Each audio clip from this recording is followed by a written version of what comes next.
നമസ്കാരം. റാഫ്റ്റോക്ക് ഫുട്ബോളിലേക്ക് എവർക്കും സ്വാഗതം. നാളെയാണ് ബ്രസീലിൻ്റെ വേൾഡ് കപ്പിന് മുന്നോടിയായിട്ടുള്ള ആദ്യത്തെ സന്നാഹ മത്സരം.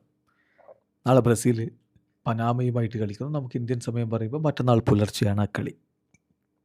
ഏതായാലും ടെർസാപോളിസിലെ മലനിരകളിലെ ഗ്രജ കമാരി ട്രെയിനിങ് ക്യാമ്പിൽ ബ്രസീൽ 6ാം ലോക കിരീടത്തിനായിട്ടുള്ള ഒരുക്കത്തിലാണ്.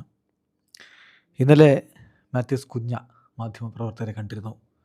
ഓരോ ദിവസങ്ങളിൽ ഓരോ താരങ്ങൾ ഇങ്ങനെ മാധ്യമങ്ങളെ കാണുന്നു. ഇന്നലെ റയാനും മാത്യൂസ് കുഞ്ഞയുമാണ് കണ്ടത്.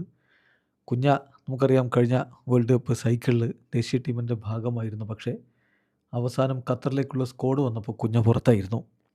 ഇപ്പോഴിതാ 4 വർഷങ്ങൾക്ക് ശേഷം വീണ്ടും വേൾഡ് കപ്പിലേക്ക് അവസരം ലഭിക്കുന്നു. ഇത്തവണ സ്ക്വാഡിൽ സ്റ്റാർട്ടിംഗ് ലെവലിൽ തന്നെ ഉണ്ടാകും എന്ന തരത്തിലാണ് അദ്ദേഹം സ്ക്വാഡിലുള്ളത്. അപ്പോൾ കുഞ്ഞയോട് ഈ കാര്യങ്ങൾ ചോദിക്കുമ്പോൾ അദ്ദേഹത്തിനൊരു മറുപടി, ഫുട്ബോളിലും ജീവിതത്തിലും ഇങ്ങനെയൊക്കെയാണ് കാര്യങ്ങൾ. ചിലപ്പോൾ നമ്മൾ ഡിഫിക്കൽട്ടായിട്ടുള്ള ഘട്ടത്തിലൂടെ കടന്നുപോയി അതൊക്കെ ഓവർകം ചെയ്ത് നമ്മുടെ ലക്ഷ്യത്തിലേക്ക് എത്തും.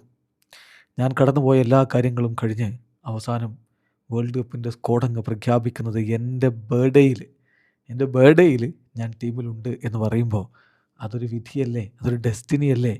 ഞാൻ അങ്ങനെയാണ് അതിനെ കാണുന്നത്. ഇതിന് ചില ലക്ഷ്യങ്ങളുണ്ട്. തീർച്ചയായിട്ടും ജീവിതത്തിലെ ഈ ഭാഗത്തിന് എനിക്ക് വലിയ നന്ദിയുണ്ട്. ഞാൻ വലിയ സന്തോഷത്തിലാണ്. പിന്നെ എന്നെ സംബന്ധിച്ചിടത്തോളം ഇപ്പോൾ എല്ലാം നല്ല രൂപത്തിൽ നടക്കുന്നൊരു സമയമാണ്. ഇപ്പോൾ എനിക്ക് എൻ്റെ ക്ലബ്ബിൽ ഞാൻ എങ്ങനെയാണോ കളിക്കുന്നത് മച്ച് മോർ സിമിലറാണ് ഇപ്പോൾ ഇവിടെ ദേശീയ ടീമിലും ഉള്ളത്.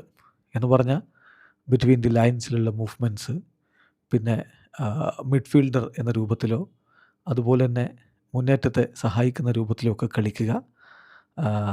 എന്ന് പറഞ്ഞാൽ എന്താണ് മാഞ്ചസ്റ്റർ യുണൈറ്റഡിലുള്ളത് ഏതാണ്ട് അതുപോലെ തന്നെയാണ് ഇവിടെ എനിക്കിപ്പോൾ തന്നിട്ടുള്ളൊരു റോള്. ഞാൻ വളരെ ഹാപ്പിയാണ്. എൻ്റെ ജീവിതത്തിൽ നടക്കുന്ന എല്ലാ കാര്യങ്ങളും ഞാൻ വളരെ ഹാപ്പിയാണ്. ക്ലബ്ബിൽ എനിക്ക് എൻ്റെ മികച്ച പ്രകടനം നടത്തണം എന്നുണ്ടായിരുന്നു. അത് സംഭവിച്ചു. ചാമ്പ്യൻസ് ലീഗിലേക്ക് എൻ്റെ ക്ലബ്ബ് തിരികെ എത്തി. ഒരുപാട് കാലങ്ങൾക്ക് ശേഷമാണ്. ഞങ്ങൾക്ക് ശരിക്കും പറഞ്ഞാൽ ചാമ്പ്യൻസ് ലീഗിൽ വലിയ ചരിത്രമുള്ളതാണ്. പക്ഷേ ഒരുപാട് വർഷങ്ങൾക്ക് ശേഷം തിരികെ എത്തുന്നു. അതുപോലെ തന്നെ ഞാനിപ്പോൾ ബ്രസീലിയൻ ദേശീയ ടീമിലും. ഞാൻ വിചാരിക്കുന്നത് ഇവിടെയും എല്ലാം സക്സസ്ഫുൾ ആവും. നമ്മുടെ ആ കാത്തിരിപ്പ് അവസാനിപ്പിക്കാൻ പറ്റും. ഏറ്റവും മികച്ച രൂപത്തിൽ എന്നെ ഏൽപ്പിച്ച റോള് ഞാൻ ഓൾറെഡി ചെയ്തുകൊണ്ടിരിക്കുന്ന തരത്തിലുള്ള റോളാണ്.